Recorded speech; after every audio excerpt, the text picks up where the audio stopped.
welcome everybody. Welcome to this webinar, Children on the Move, as part of the series of webinars being put on by KAICIID Dialogue Center. We're very excited to bring you some fantastic guests here on this wonderful topic. As we're waiting for people to join, I'm going to briefly go over some house rules so that everyone is aware of how the webinar functions. Please be reminded that the presentations will be followed by some question and answer. We will gather the questions in writing in the Q&A box at the bottom of your screen. So if you would like to ask a question, please type it in and send it to us. And if you would like to direct it to a specific speaker, please also let us know if that is the case. I would like to also inform everybody who is participating that we are recording and we will be publishing this webinar. It will be available on both the KAICIID website and on partner websites. So if you need to leave early and you want to revisit the webinar or share it with friends or your community, please do so by visiting the Dialogue Knowledge Hub webinar page. I would like to remind us that currently online resources all over the world are heavily used, so please be patient in case there are technical challenges. Thank you for your understanding. And lastly, before I move to introduce our speakers of today, I would like to invite you to introduce yourself as well via the chat function as participants. So for example, by stating your name and where you're from, or which community you work in, and what organization you work for. So thank you for your attention, and I would like to now move to the topic and to the speakers. So today we're looking at a very interesting topic, and it's on children on the move. And as we all know, that refugees are a large concern today, with growing number of people moving from one place to the next, as well as internally displaced peoples. But of course, children are far more vulnerable. And I'm looking very much forward to introducing this topic to everybody. And our speakers today are Andrea Kaufmann. Andrea Kaufmann is the World Vision Senior Advisor for External Engagement. Dr. Olivia Wilkinson. Dr. Olivia Wilkinson is the Director of Research at the Joint Learning Initiative on Faith in Local Communities. Rebecca Rios-Cohn is a citizen of Uruguay and France, and she has been working with Arigatou and is based in New York. Fred Nyabera is the Director of Interfaith Initiative to End Child Poverty at Arigatou International. Would like to remind the speakers that so we can maximize the Q&A time, to keep your presentations to 8 to 10 minutes maximum, and I will pipe in about 1 minute before your 10 minutes are up to let you know that you have 1 minute left. So I would like to welcome Andrea to start to introduce the topic. And Andrea, you have 10 minutes.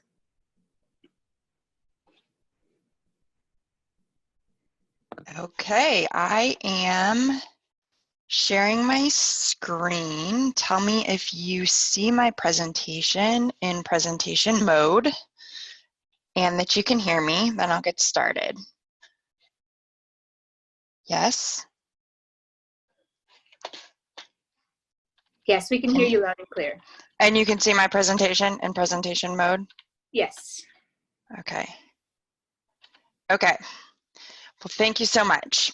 Good morning, good afternoon, good evening. I know we have callers from all over the world, and it really is a pleasure to be with you. Thanks, Renata and Anya, for the opportunity.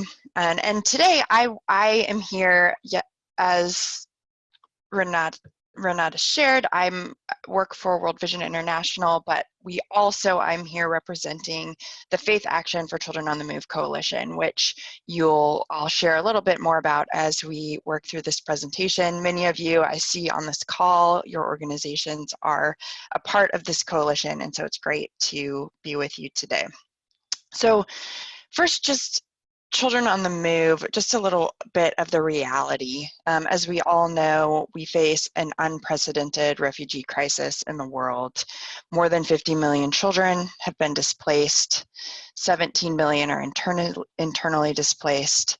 And the that makes up 52% of all refugees are children. And as Renata shared, children experience really unique vulnerabilities.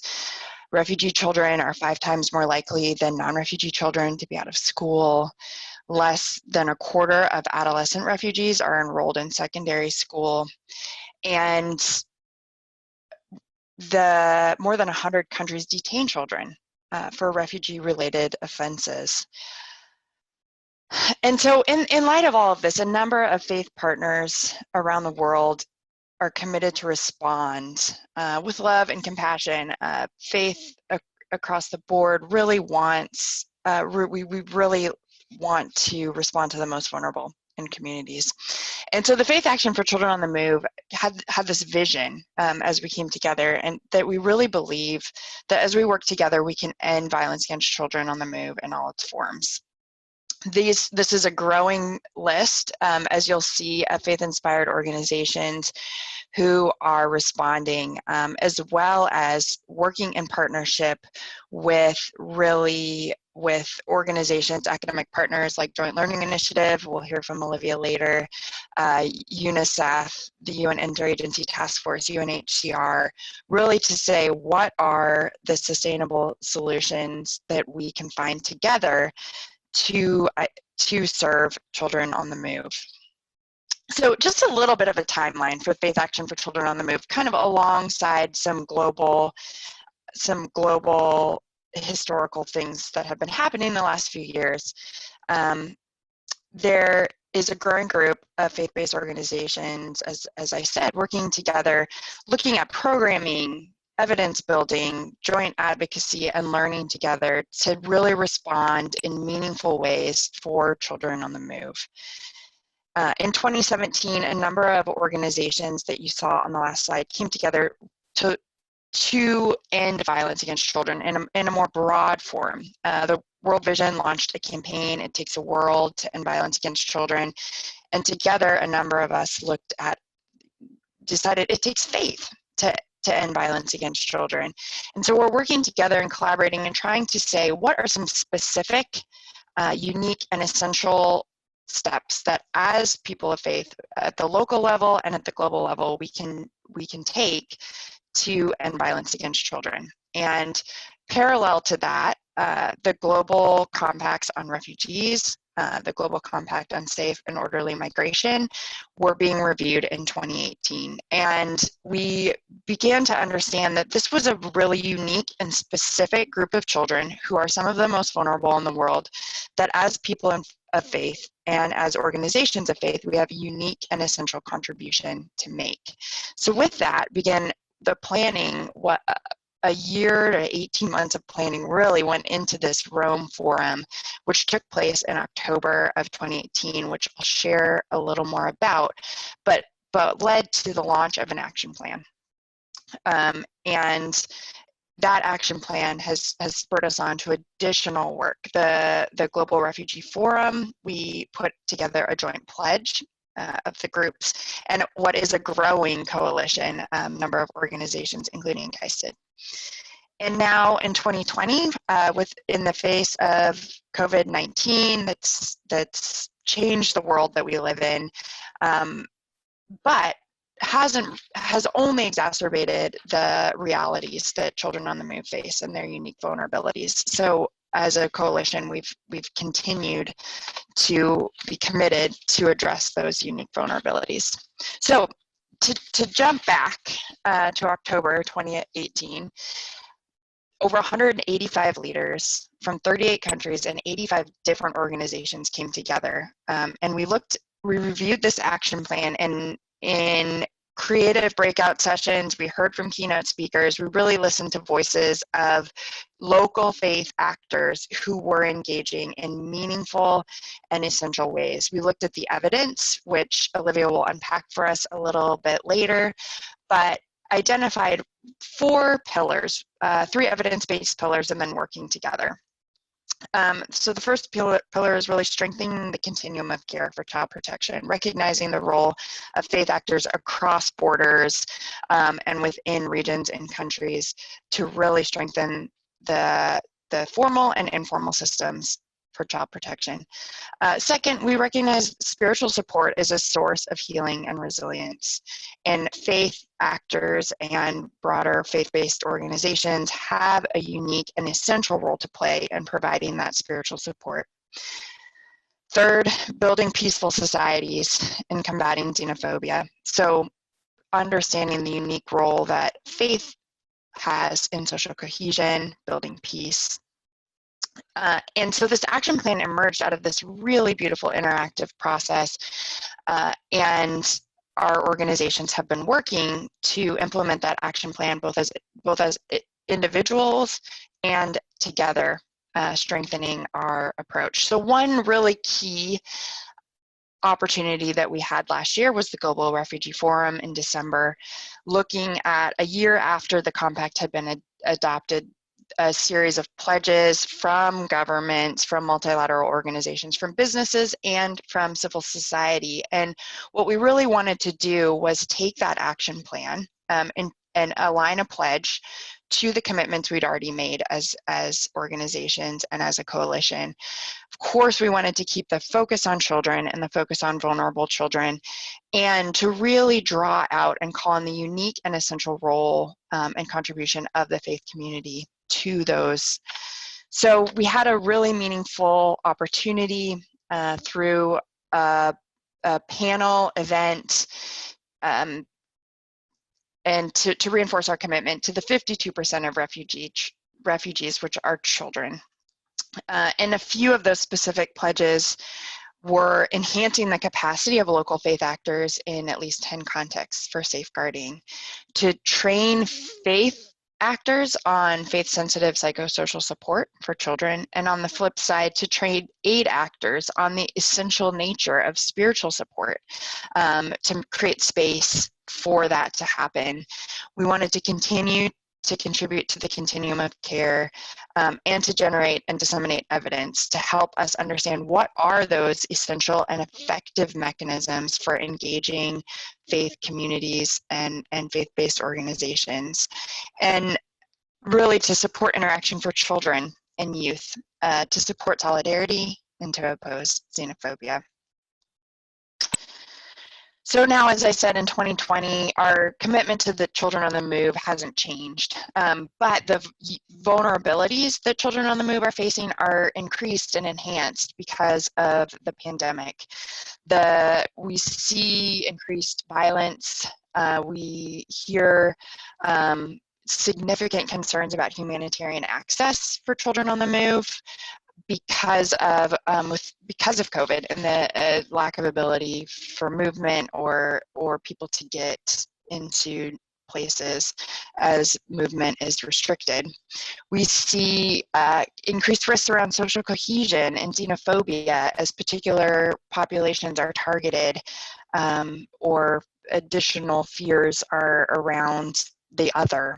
And we see the health, education, and protected related concerns just exacerbated by the pandemic.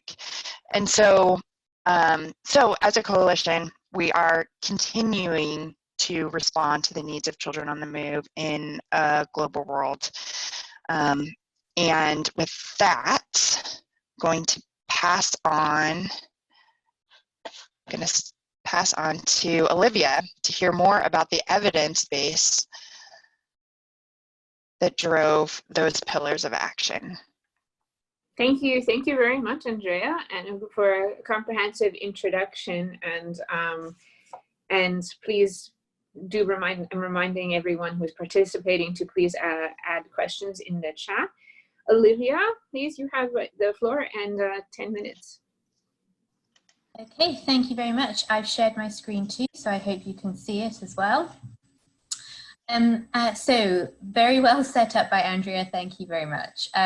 We are now getting into the evidence section of the presentation today, and I'm very happy to join. As was introduced, I'm the Director of Research at the Joint Learning Initiative, and we were very happy to be part of the Faith Action for Children on the Move work, specifically around how we can link research and evidence on faith and children on the move in particular into the advocacy efforts otherwise.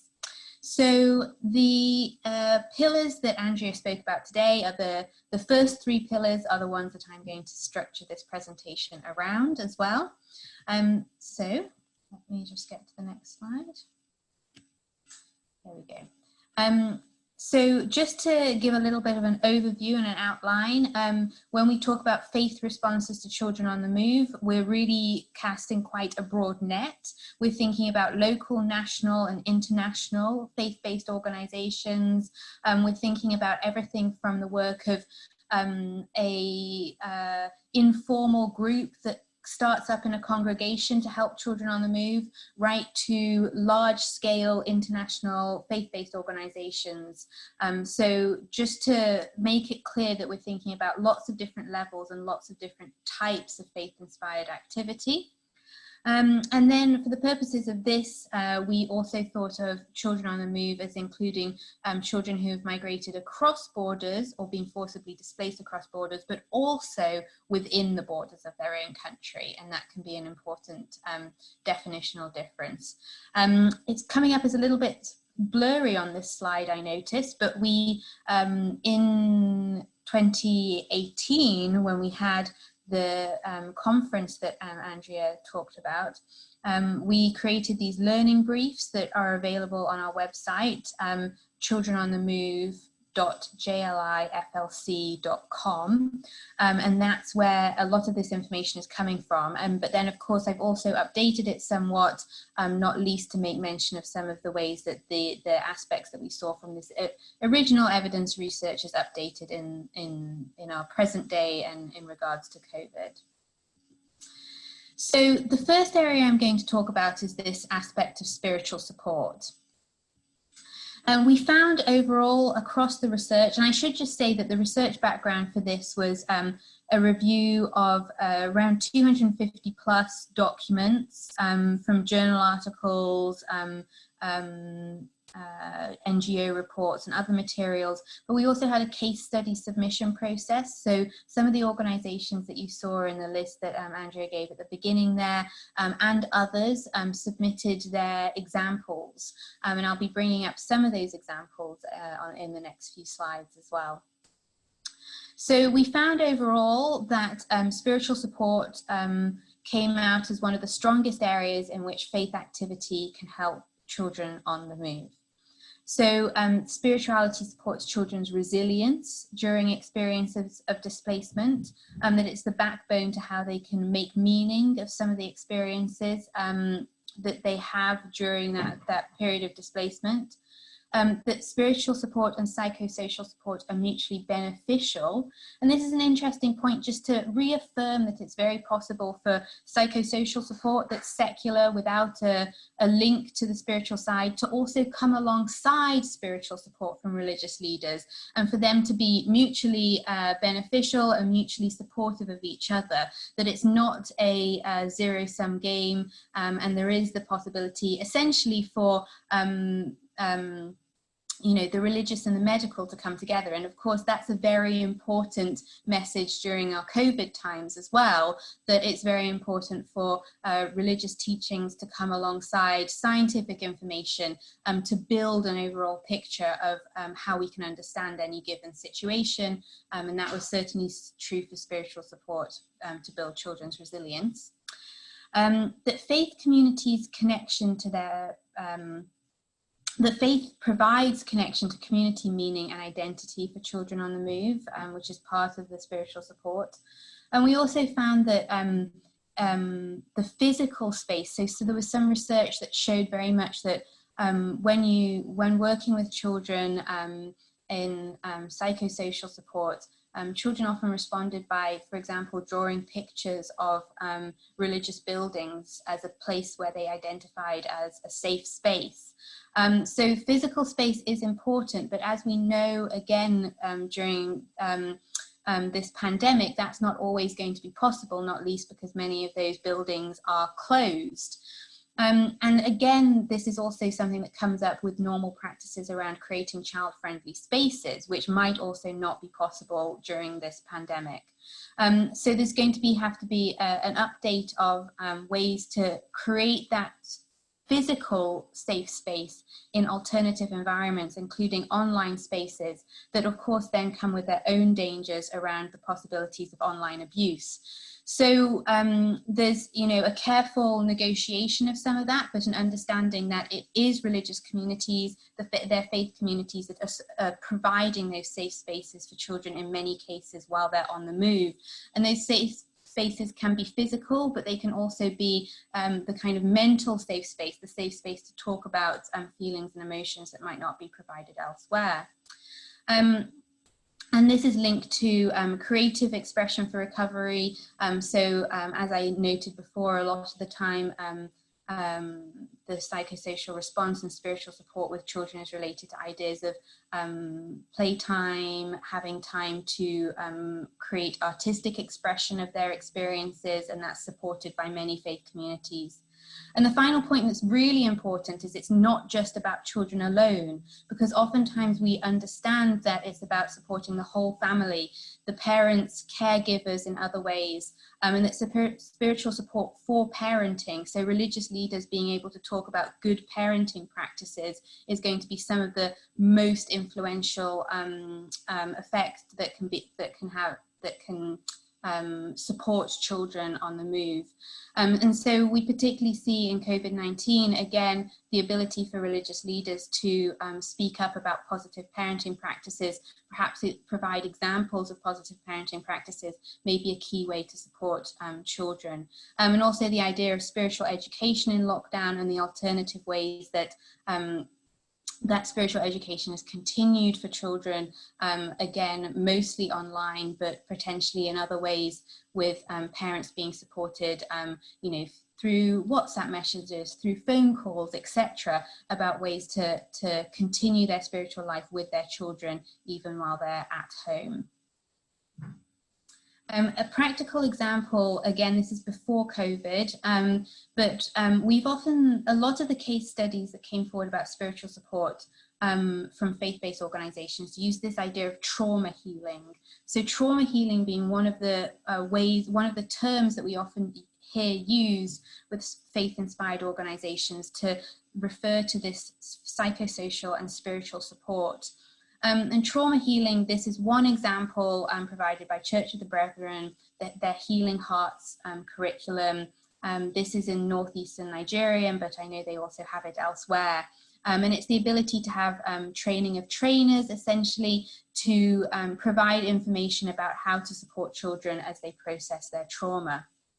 I won't go into too much more detail, but one of the interesting points I think from this example was how it adapted over time. So with the realization that they'd originally provided more Bible-based curriculum, so for a Christian audience, they learned that they needed to adapt it for the interfaith space, and then also adapt it for Muslim communities. So building out their ability to provide trauma within different religious trauma healing within different religious traditions. The next example, the next pillar that we had is this continuum of child protection. So what we know is that faith actors are moving with children and families on the move. When a community moves, its religious leaders move with it, and its faith community can move as one.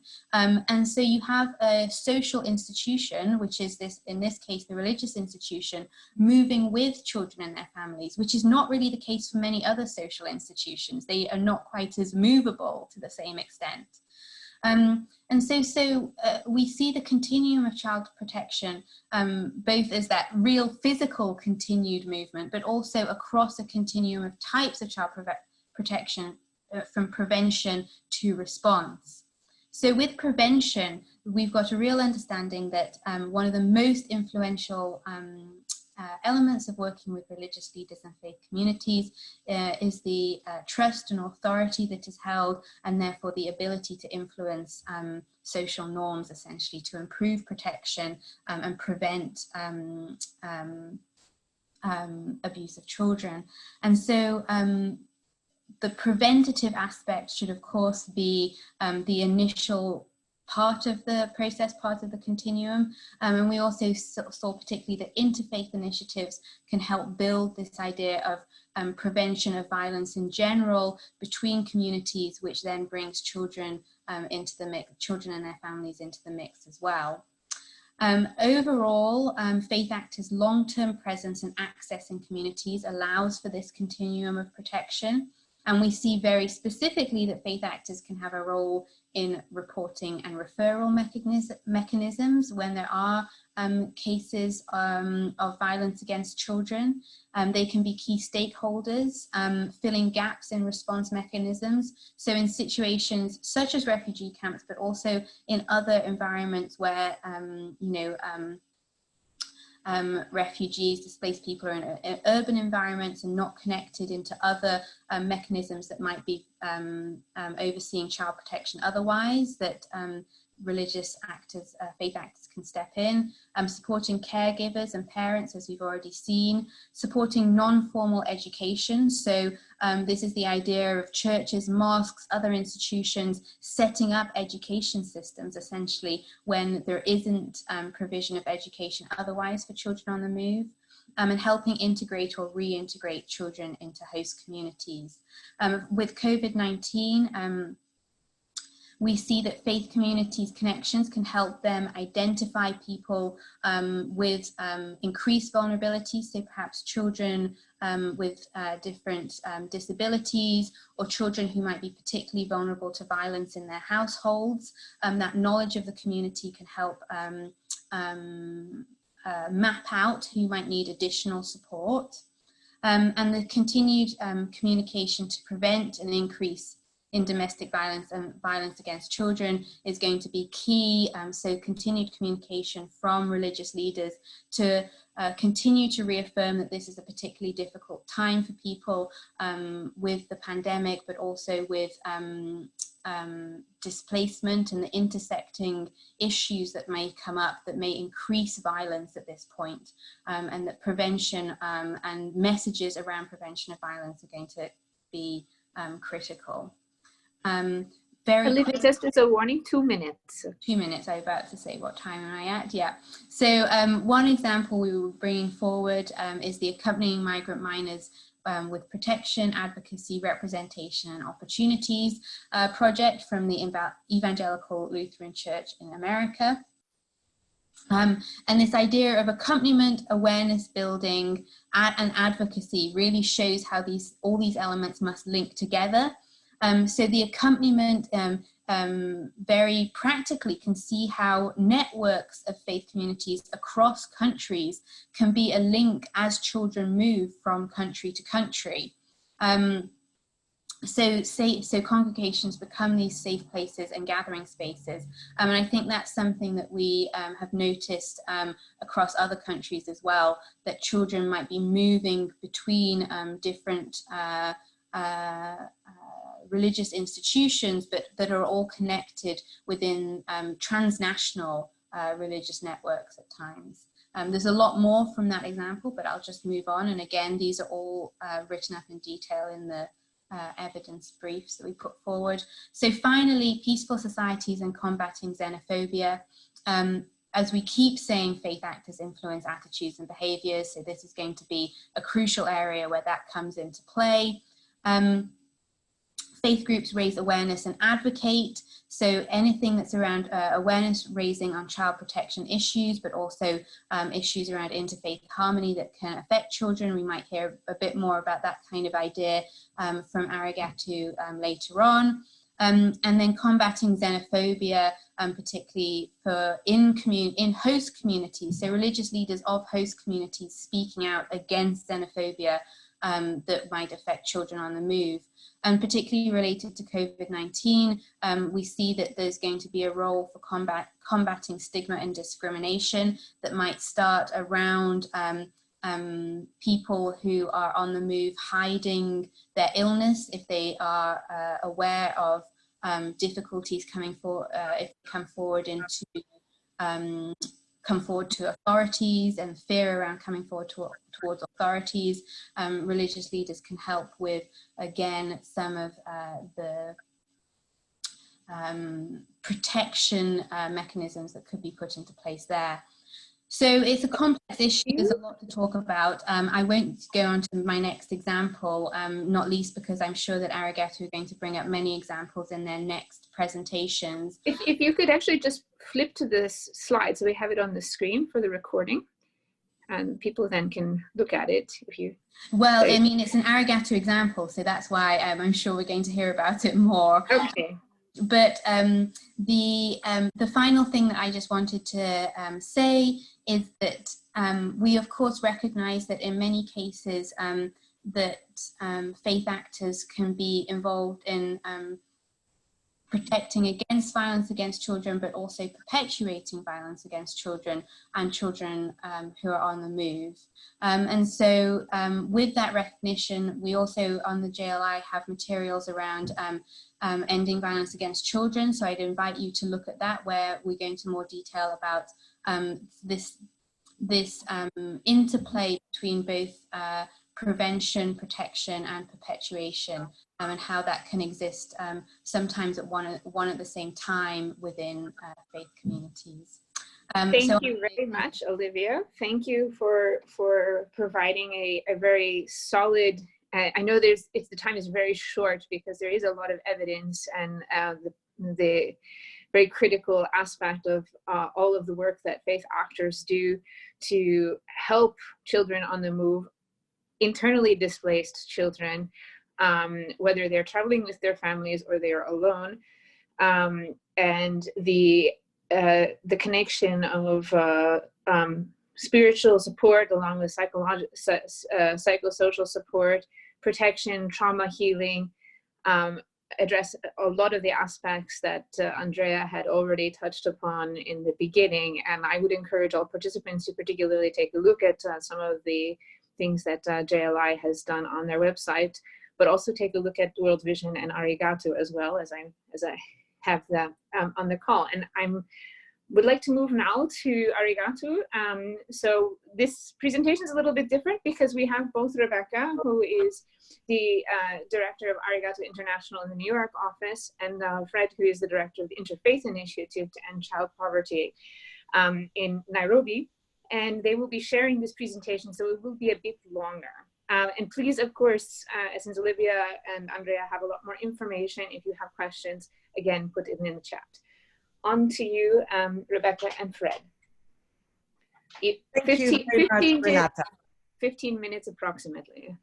Very good. Thank you very much, Renata. And first, I wish to thank KAICIID for organizing this webinar, a very important one, and for inviting Arigatou to participate. We're very pleased to be here.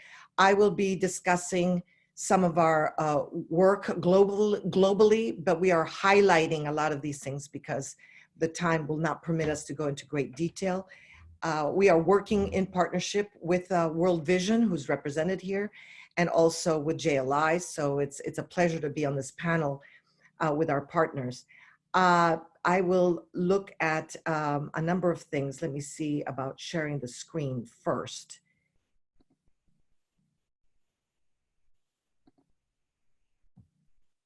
Just 1 second.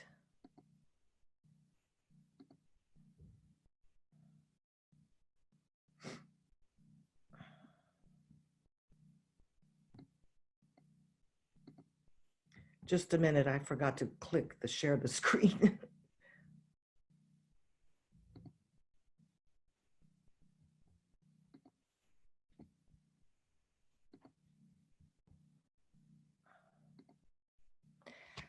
All right. I would just like to highlight some of the work that we're doing in regard to children on the move. And the question was, how can faith actors respond?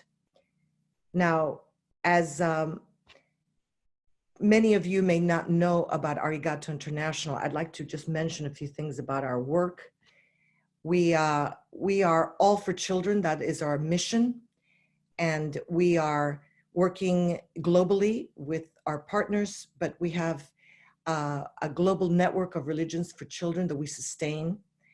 And I want to focus on the different things that we're doing out of our offices in New York, Geneva, Nairobi, and of course our headquarters is in Tokyo.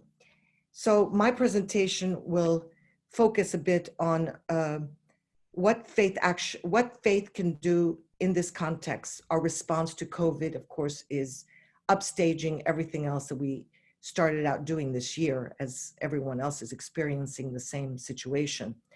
I will also touch a bit on the study, the multi-religious study that we developed last year with a number of partners for the 30th anniversary of the Convention on the Rights of the Child, because the Convention on the Rights of the Child underpins everything we do. And then thereafter, my colleague, Fred Niabera, will provide some concrete examples of our work on the ground.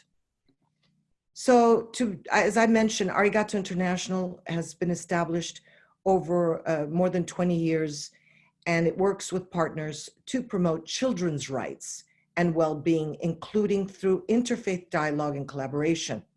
And as I said, our mission is all for children. That is exclusively what we focus on. This is a picture of one of the gatherings not too long ago.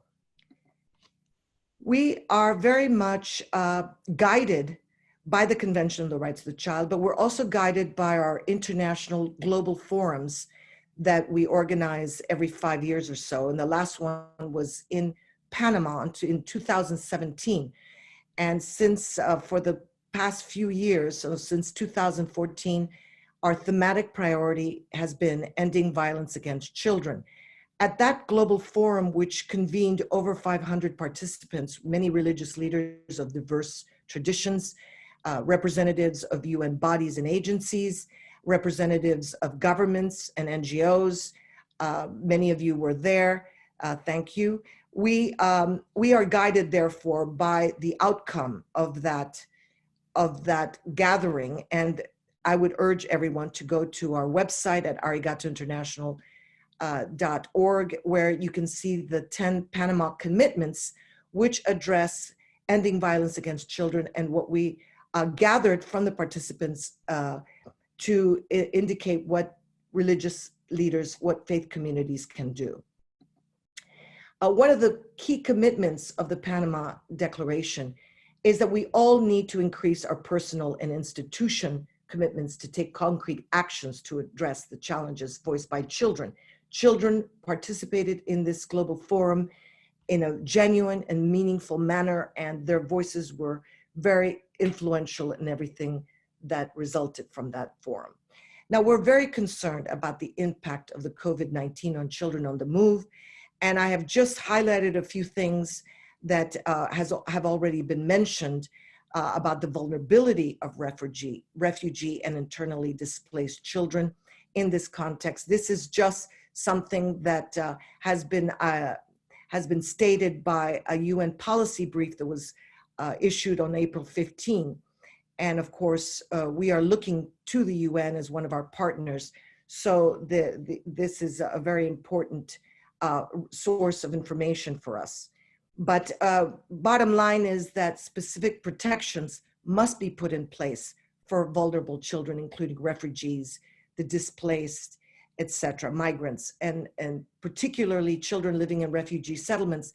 And one of the things that concerns us greatly is that in this context of COVID-19 affecting the whole world, children are in fact being forgotten. Children, if you have noticed, have not necessarily been a top priority in the news that is going around the world right now. The focus is much more on other sectors of society, and we must remind the media as well on the importance of children in this pandemic. So one of the things that we did was immediately develop a campaign to encourage a good response to the situation by religious leaders and communities. And that response and the practical information that has been put together for religious communities, for parents and teachers and children themselves, can be found on our website. These are practical actions that can be taken. As Olivia mentioned earlier, we do a lot of advocacy about raising awareness. We are very concerned that at this time there are increasing levels of violence against children, and we know that religious leaders, faith communities, they're on the front line. They're the first responders. They can get radio and TV messages out. They are still functioning in many ways, and they can also transmit a lot of important information about children and their situation with regard to their daily routines, their hygiene practices, and so on. So there's a lot more to be said about this, but what we're doing is really trying to encourage practical actions at the local level with religious communities. And there's a list of very specific things that religious leaders can do, faith communities can do, such as encourage members of the religious communities to reach out to other religious leaders and communities, because in our experience, when we are able to unite the diverse leaders into action, it gets a lot more results in many places. We are, of course, underscoring today the situation of children who are, in many cases, being left behind in those fragile and conflict-affected states, which have weak health systems, and they're facing humanitarian crises. There are a lot of challenges there, and we are not getting the latest data. I really appreciate what JLI does. It really does a fantastic job in gathering the data. Well, we need to know, and we need to keep reminding our partners, particularly those that are dealing with humanitarian crises, that are on the ground, such as UNICEF and others. What are the conditions, in fact, of children in these times? We have to ensure, therefore, that these deprived children are not forgotten about. And this is also meaning that we have to guide families on how to improve sanitation conditions and promote hygiene practices. I'm rushing through this because I know I have very limited time, but let me just say that we also established in 2018 a consortium to nurture children's spirituality, which will strengthen their resilience. And this is another important campaign that we have initiated with key partners. And I would urge you to go to our website to look at this. The consortium is now developing toolkits and other practical materials with numerous partners that are included here, including UNICEF, JLI, and many others, the World Bank. And this I would encourage you to look at on our website.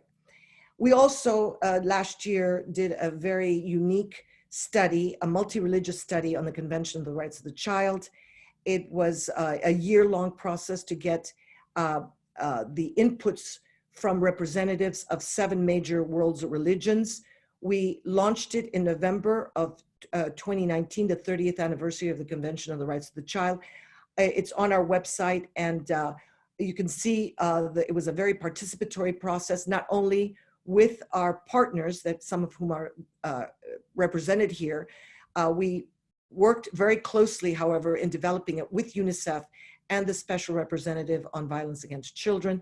It focuses a great deal on how different religions view the Convention of the Rights of the Child, but also identifies specific actions that are not well known. They are not well known about what faith communities have done over the years to implement the Convention of the Rights of the Child.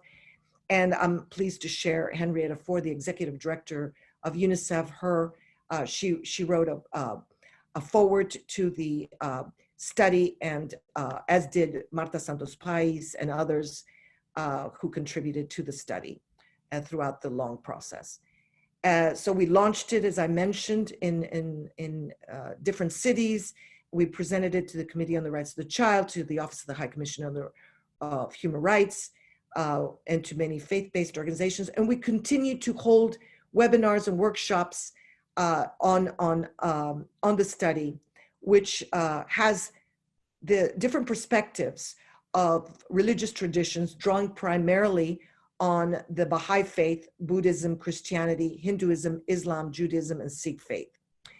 It addresses the common values that we have found were inherent in all the major religions and are reflected in CRC's guiding principles, which are non-discrimination, universality, participation of children.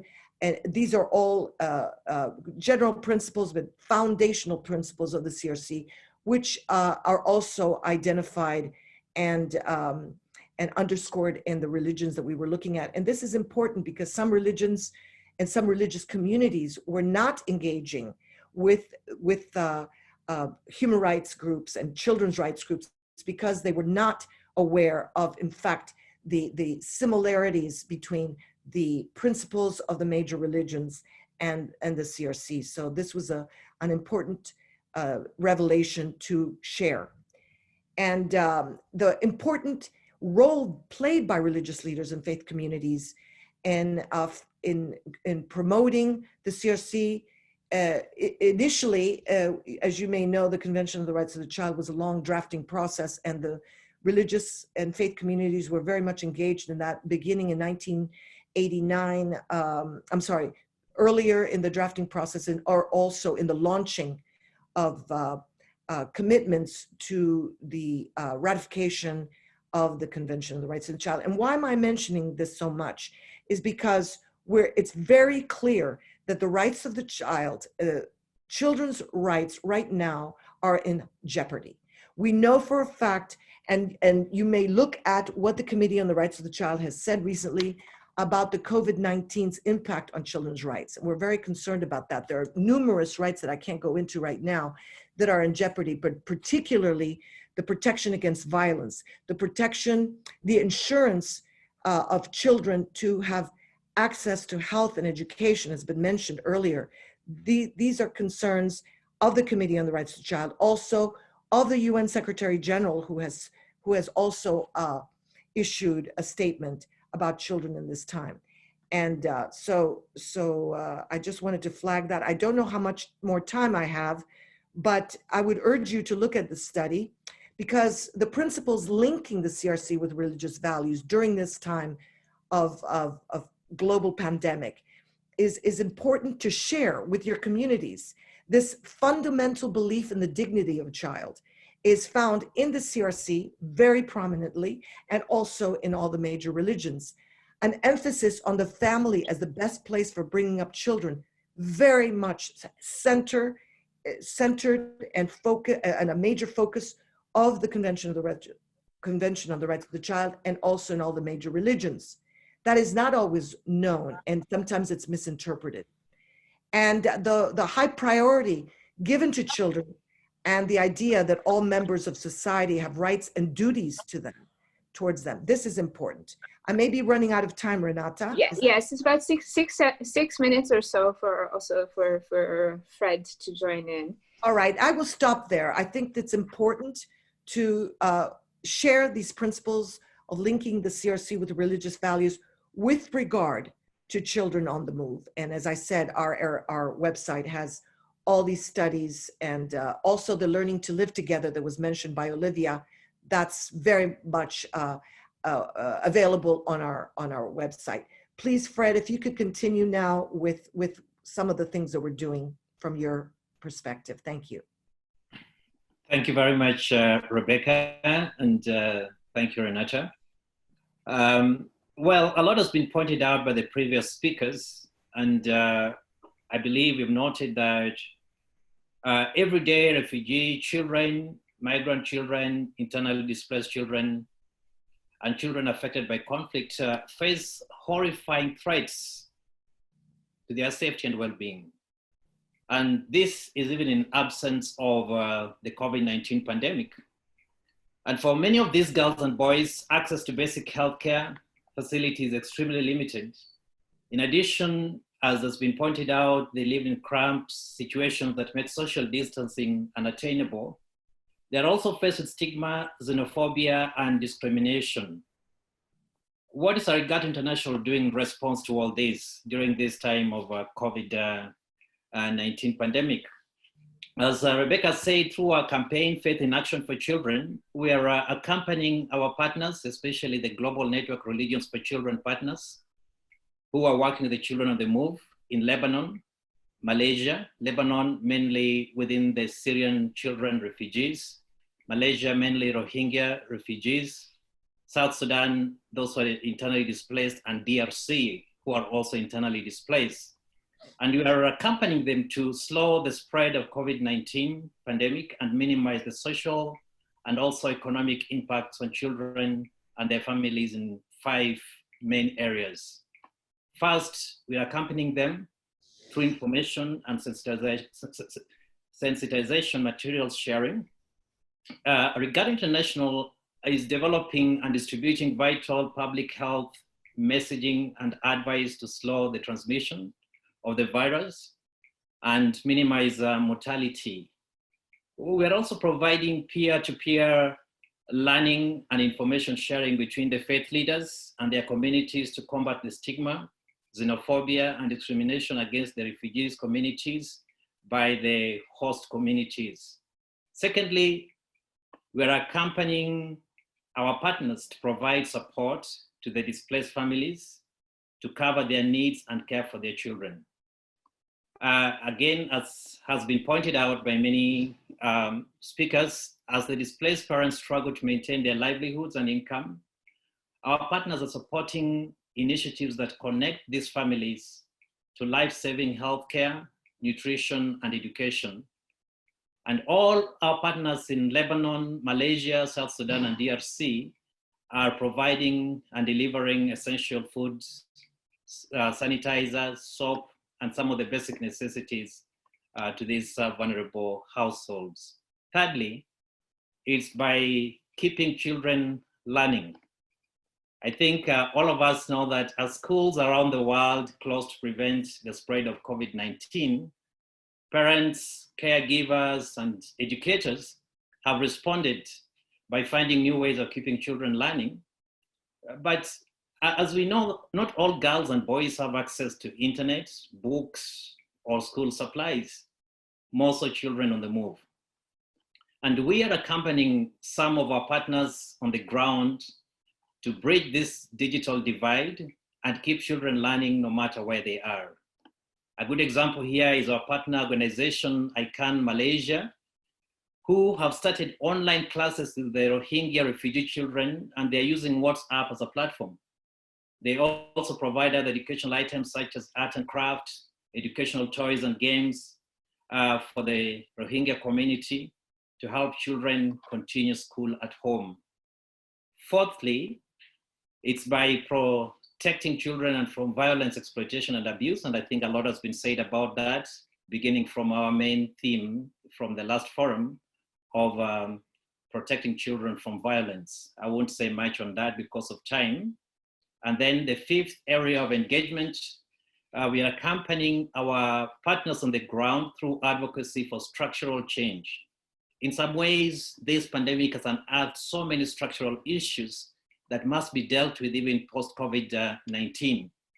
And so both globally and nationally, we are advocating for social protection, including cash transfers and support for food and nutrition to the most vulnerable families, including the displaced, because we believe that this allows such families to cope directly with the effects of a pandemic. But we're also advocating for inclusive and non-discriminatory policies that recognize refugees, asylum seekers, and also the stateless. Some countries, as you may know, where our partners work, are not party to the UN Refugee Convention, and therefore lack legal framework for refugees who are considered illegal immigrants. They even have policies in some of these countries that requires health providers to report such people to the police. And refugees and asylum seekers in this context, as we've been told, do not only fear getting the virus, but they also worry about the cost of COVID-19 treatment, and they do not want to risk arrest. But the irony is that such policies of social exclusion and limited access to health create an environment where the ill are not treated, cases go undetected, and the virus spreads. So COVID-19 clearly demonstrates that we are all connected, and we must advocate against such barriers to health and discrimination, not only for the vulnerable that we're talking about today, but for the whole society. There's more we can do, I believe, but we commit to stepping up our work with the refugees and migrant children and those affected by conflict to ensure that they are protected from COVID-19 and they're not left behind. Thank you. Thank you very much, Fred. Thank you very much, Rebecca, for providing some very concrete examples of Arigatou's work in general, and specifically to children on the move and children on the move in COVID-19. And as has been touched on already by Andrea and Olivia as well, that this the topic of children on the move and COVID-19 are not mutually exclusive, and that COVID-19 is only exacerbating the situation for refugee, IDP, and children living, as you mentioned, in vulnerable, fragile situations. So maybe who have not had the chance to even be internally displaced and are facing even worse conditions. So I wanted to reiterate what Fred has just said about the real challenges faced by children in the conditions, the accessibility, and this wonderful world that we live in, where we're able to continue things like schooling online, are not necessarily available to young people who are on the move. So I really commend you for your work. I think it's wonderful, and I think it's really important to also reiterate what Rebecca said, that children are often left behind, so to say, forgotten, whether it is as a refugee within the COVID crisis, when it comes to humanitarian issues and specific and other specific areas. So it's important to keep this in mind, and this is why we're highlighting it here in the webinar. So thank you again to all the speakers. We have about 20-25 minutes for questions. So I have two questions already that were received via the chat. So anyone else who has specific questions, please do provide them in the chat. The first question, and it's not specific to a particular speaker, so please let me know, is, are there any specific activities and initiatives among faith-based organizations around unaccompanied children? Or are there any reports yet on orphans? So we'll start with that one.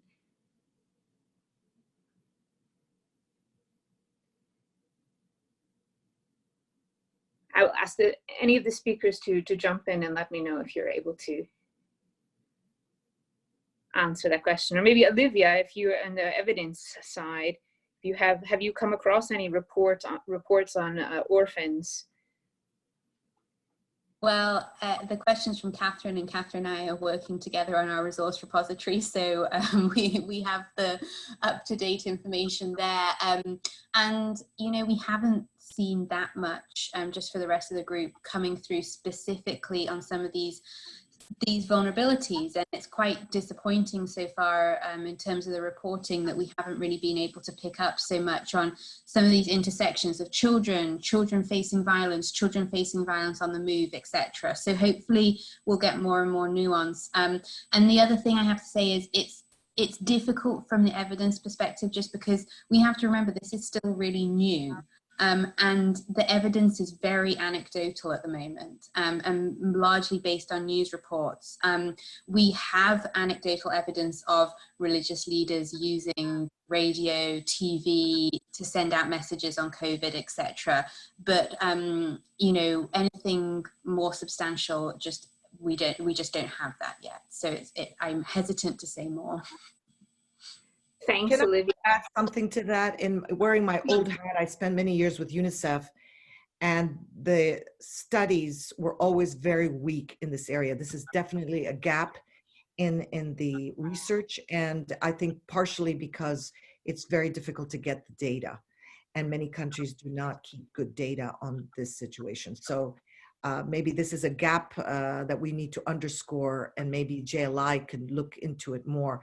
I know that UNICEF was constantly trying to get data on this issue, and now more important than ever. Thank you. Thank you, Rebecca. Andrea, do you have anything to add about the issue of unaccompanied children or orphans? No, but not necessarily. I mean, I think similarly, we see anecdotal evidence. It's early days in a lot of the developing contexts in terms of the disease and it's the health-related consequences of the disease, where as Catherine will know, probably maybe more than any of us, even the health information related to COVID and who would be a COVID orphan. We don't even know where COVID we don't even know the accurate numbers about COVID, and especially in some of these children on the move, refugee camp kind of situations. So I expect we'll know more about that in coming days. That being said, I know, for example, the Alliance for Child Protection and Humanitarian Action have a little more to the second kind of question, the unique vulnerabilities and the fact that the patterns of abuse, we see evidence both in some locations, child helplines or violence helplines are seeing 500% increases in calls and number of reports. And then on the flip side, we see places where child protection, violent incidences have basically stopped because there are no third-party reporting. People are not able to see into domestic violence scenarios in the same way they would when children are at school or out in the community. And so we see both of those things as signs that abuse and violence is increasing. And I think all of the vulnerabilities, the erosion of social capital, breakdown of trust, potential family separation, abuse, neglect, violence, exploitation, we see those things being exacerbated now, kind of in the immediate phase, but we also expect even more so the secondary impacts on children. We think child labor will likely increase as economic vulnerabilities in the aftermath of COVID in situations will increase. And so while some of this is sort of speculation, it's also based on past experiences like this. So yeah, so just to Thank you, Andrea. And you have already started answering quite clearly the second question I was about to pose, which is what are the most telling evidence of any changes in patterns of abuse that might be linked to the current crisis? So I would then also maybe turn back to Rebecca and Olivia to see if you had anything to add regarding specifically the COVID-19 aspect and the changes that maybe you're seeing, and Fred as well, of course, because your Fred is in the field. So that we are able to see what the changes are, and of course, or keeping in mind, as what Andrea just pointed out, the speculation based upon past experience and what maybe you are looking for as far as changes.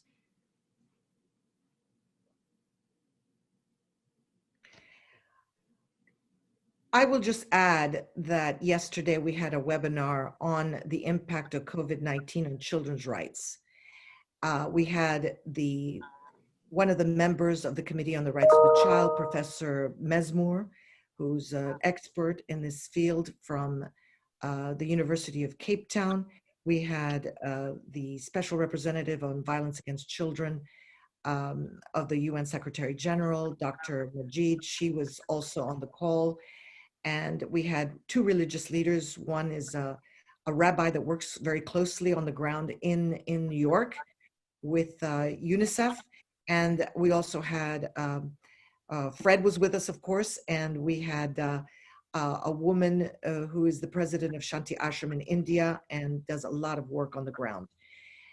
All of them express concern about the fact that children's vulnerabilities have increased from all of their perspectives. And the Committee on the Rights of the Child has issued a statement that you should go to, and they're warning that grave physical, emotional, and psychological effect of the COVID pandemic on children calls for states to increase their actions to protect children. Now, the committee is advising the states of what they should be doing in terms of policies and putting in measures to address this.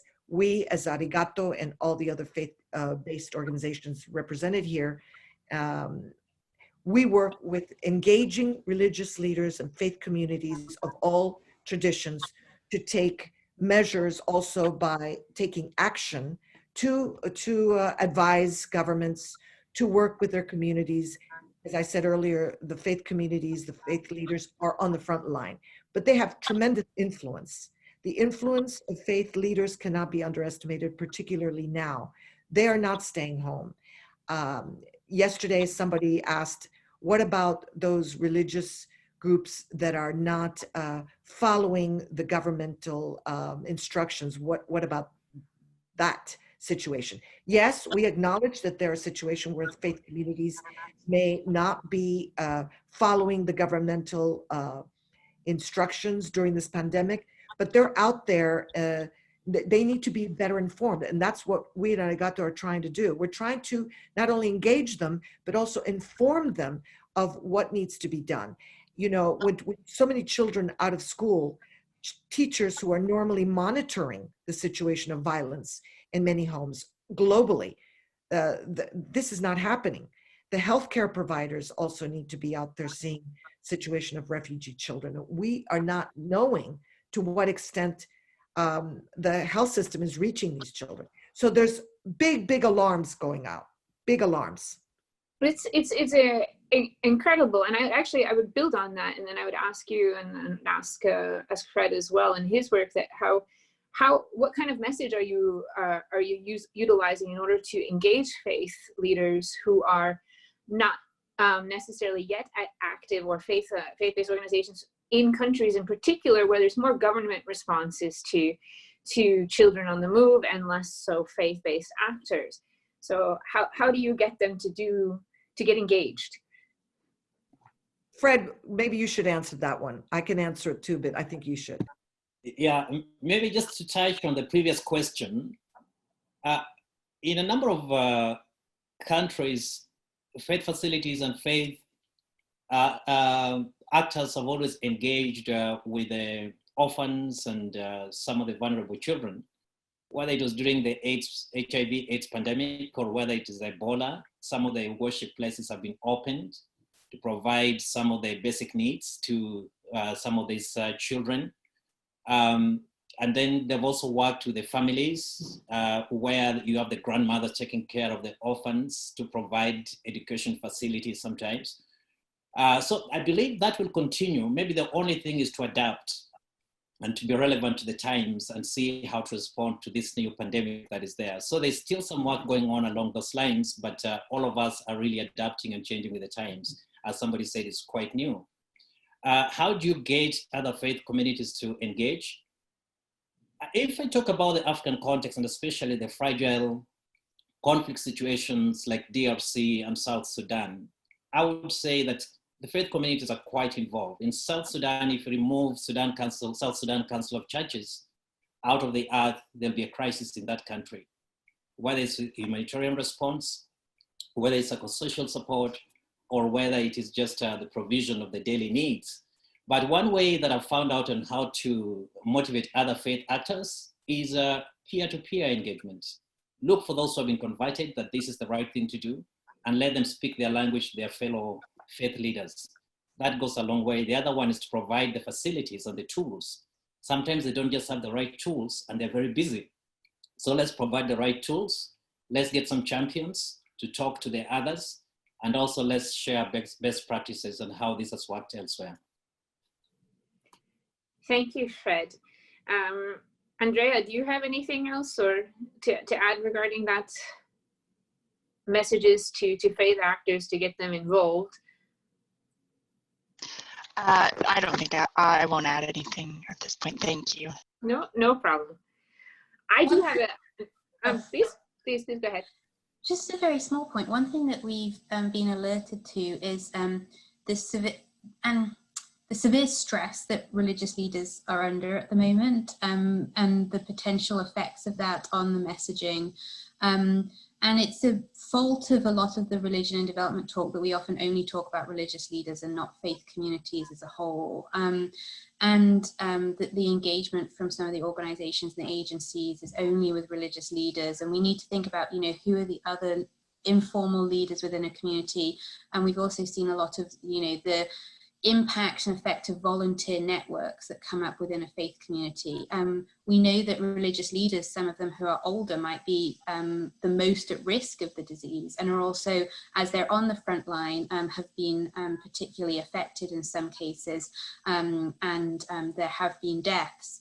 So we, you know, there's this idea of messaging with religious leaders, which is fine. But then there's also, you know, within the COVID crisis, what are the particular stresses? Where are we relying too much on some channels when there are alternative channels that are actually more influential, such as wives of religious leaders that came out from some of the channels of Hope research, for example, that are going to be particularly influential in child protection and can be part of the messaging instead. So just a quick note there. Absolutely, Olivia, and I would actually build on that and would further ask you and everyone else whether it's not just targeting to specific faiths and specific religious leaders of one faith. I mean, what kind of interfaith engagement is going on, and how are organizations who are working in these vulnerable areas or with people, with children on the move who are affected, connecting different faith-based organizations, connecting religious actors, or working in multi-faith networks. Can I engage here? Please. And it doesn't have to be just COVID, it can be in general too. Well, it's a fascinating discussion. We are facing a very complex scenario, we being the world, but also we in Arigatou, because on the one hand, we're trying to build resilience among children. And we are developing materials for children because we work very closely with children, and we really engage the participation of children in a meaningful manner. And so when you say, how do we engage leaders? We had a very eye-opening experience in the Dominican Republic a couple of years ago when we had a workshop for religious leaders to build a capacity to address online safety for children. And we had a 2-day event with excellent speakers with a lot of expertise, religious leaders of diverse traditions in Santo Domingo. And it was the children that broke through. It was the children who actually said to them, we had experts top of the line speaking about, oh, you know, this is what's happening and we have to do something about it. And the religious leaders were thinking, we cannot, there's like a generational gap there. They were thinking, because they said so later, we cannot respond here. We are not in a position to address online exploitation of children. And then when the children spoke very earnestly and reached out to them, and they said, if you do not protect us, who will? Our parents are working, our parents are gone to work all day. Some of us are alone. We need to know that our religious leaders, our faith communities can help us in these times. It was like a paradigm shift in the room. We were all so moved, so moved by the children. And so their voices are very special. And that's one way to engage them. The other thing I wanted to say is while we're building the spirituality, nurturing that spirituality in children so they can be more resilient, we also need to do this with our faith communities and faith leaders, because as Olivia rightly pointed out, they are on the front line. They're under a lot of stress. Rabbi Diana Gerson of the New York Board of Rabbis, who was speaking with us yesterday, she has told us so many rabbis go to funerals now, and they're being told not to go to funerals, but they can't help themselves. They have to be there to support the families. So they're getting sick. She was saying there are so many funerals of rabbis, it's breaking their hearts. But we also then have to remember that faith communities are out there and we need to work with them, build their resilience as well, and also inform them, just like we did in the Dominican Republic, to explain that they had a role to play. The role they're playing now may be the most critical one ever in this pandemic. Thank you. Thank you, Rebecca. I'd like to move back to see if anyone else has any other responses before I slowly close up. Olivia, any thoughts? Last minute to... Is this kind of closing statements now or not? Yes, closing statements. And if also, I would encourage, if you have questions, to ask those who are participating in the webinar and that you want information that they can share that might be helpful as well for you. Please ask the audience as well. So, well, I mean, I see, you know, some questions from Catherine and others still in the question and answer section, and it would be really great to hear from other people in the webinar, just because a lot of the information we're hearing on other webinars like this, you know, this is where the information is being shared. So there's questions about, you know, are there any examples coming forward of groups caring for orphans that might come from people affected and dying with the virus, and we saw that previously in other crises. You know, those kind of questions where I don't have an answer right now, but it would be great if there were other examples from the group. Perfect. I would just like to underscore the WHO, somebody mentioned in the chat, the WHO has published practical considerations and recommendations for religious leaders and faith communities in the context also of COVID-19. We've looked at that, as has, I believe, the World Bank. Fred, you've been working closely with the moral imperative. Do you have anything you want to share from the moral imperative with the participants today? Not really. I think most of the things that are under discussion are the same things we are having here. How do we work together and not duplicate? And that also comes in with the interfaith engagement and cooperation, which is strategic, as somebody had asked, because sometimes we can duplicate efforts, and how do we maximize on the resources that we have to respond to this pandemic? That has been one thing that we've been discussing. The other one also has been just from the World Bank itself. How do we make sure that we leave no one behind, especially the vulnerable, children living in extreme poverty? And one answer that is coming up is a direct cash transfer. It's one way that we are looking into. And just pretty much, how do you adapt the situation? The principles can be the same. We can talk about Ebola, we can talk about HIV, AIDS, we can talk about other things that faith communities have done, but how do we contextualize that to the times, but also the context where we are? Those are some of the discussions that are going on there. Just to add to that, I put a link to the Faith and COVID resource repository in the chat that we're working with Berkeley Center and WFDD and JLI.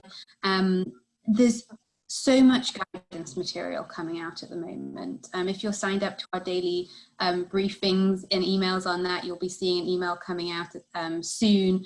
I would also be remiss not to note that with UNICEF and Religions for Peace, the Multi-Religious Faith in Action campaign, which will also be putting out guidance materials, some of which are very specific to faith, COVID, and violence against children, that should be coming out soon, we hope. So you know, we're posting more guidance materials every day on that resource repository where the link is online, and I'll also link to the multi-religious campaign. The guidance materials are what can be done at the moment, but we definitely need, as we've all said many times over, more evidence, more data to come out to really sharpen some of that material. At the moment, all the guidance material is largely based off previous experiences, which are very valuable. You know, we've got a lot of information about faith and water,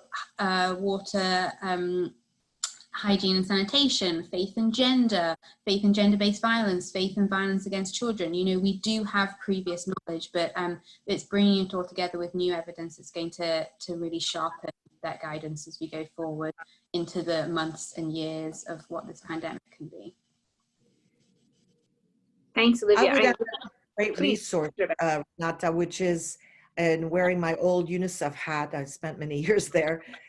So every single country where UNICEF operates, and that's virtually all countries in the world that belong to the United Nations, all of those country offices develop every couple of years a situation analysis of children. And so and it covers health, education, child protection, it covers a wide range of areas, and it is done, the situation analysis is developed in a human rights-based approach. So they really look at it from different angles and guided by the Convention on the Rights of the Child. This is a very important piece of evidence that's constantly being updated. So whatever country the participants today are in, they should go to UNICEF and ask to get a copy of the situation analysis of children in that particular country, because I think it's a very important resource. And when we were, years ago, when we were developing those studies, those studies, the issue of orphans, for example, if it was a major issue in that country, would be addressed. So if you dig in to those country offices, they have a wealth of information that might be very relevant. Thank you, Rebecca. And these last couple of minutes, because we'd like to close at about 1:30. I know that everyone is on back-to-back webinars and back-to-back conference calls, so I don't want to take up too much more of your time. I do have a last question if anyone would like to answer it. Otherwise, we can also address it maybe via email or so on. But it's how can we engage youth for caring to protect with children on the move? And so I would like to ask everyone to put in your final words. And if you are able to answer that question or have some thoughts on it, we'll move through each of the panelists and then we'll close up. So Andrea, I haven't heard from you in a little while, so I'm going to pass to you first. And I know you have to escape, so please go ahead. Sure.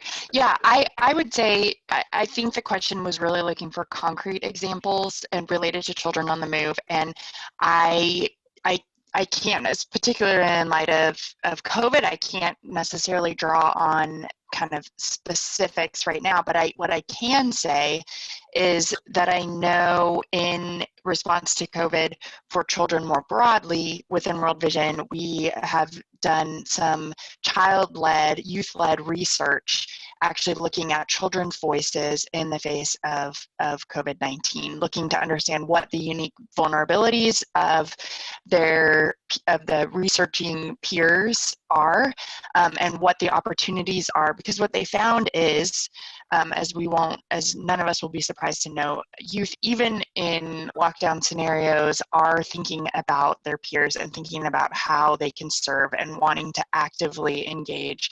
And it just was incredible to hear some of their voices on a webinar just last week, that to hear creative ways that they were thinking, sending letters to some of their peers that they knew didn't have access to the internet with lessons and some of the things that they could be focusing on to continue their education and things like that. And so I think just the more we can tap into these examples of youth engaging, it will, I think, offer us innovative and creative ideas. To Rebecca's point earlier, like children can cut through the bureaucracy and some of the ways that we think as organizations and really give us opportunities to more effectively address the issues that they are facing.